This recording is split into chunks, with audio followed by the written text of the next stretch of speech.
कर्नाटक हुकूमत ने मंगल को एक अहम ऐलान किया है। हुकूमत ने ग्रेटर बेंगलुरु एरिया के लिए वार्ड डिलिमिटेशन नोटिफिकेशन जारी किया है।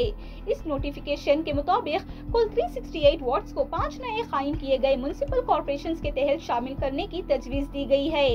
ये फैसला ग्रेटर बेंगलुरु गवर्नेंस एक्ट 2024 के तहत किया गया और ये 2011 की मुर्दमशुमारी की बुनियाद पर तैयार किया गया है। इस अमल की बुनियाद वार्ड डिलिमिटेशन कमीशन की रिपोर्ट पर रखी गई है, जो 30 सितंबर को हुकूमत को पेश की गई थी।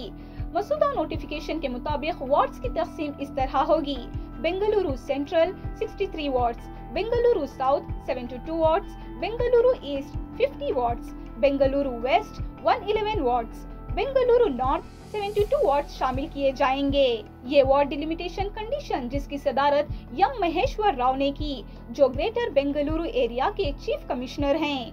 ये कमीशन हुकूमत की जानिब से शहर के नज्म व नसख को बेहतर बनाने के लिए 5 नए कॉर्पोरेशंस के क़याम के बाद तश्कील दिया गया। अर्बन डेवलपमेंट डिपार्टमेंट ने आवाम से अपील की है कि वो 15 अक्टूबर शाम 5 बजे तक अपने रिटन ऑब्जेक्शंस या suggestions additional chief secretary urban development department Vikasa Soudha Bengaluru में जमा कराएं। हुकाम का कहना है कि तमाम मौसूल ऑब्जेक्शंस और सजेशंस को जांच कर वार्ड वाइज डिलिमिटेशन को हतमा शक्ल दी जाएगी।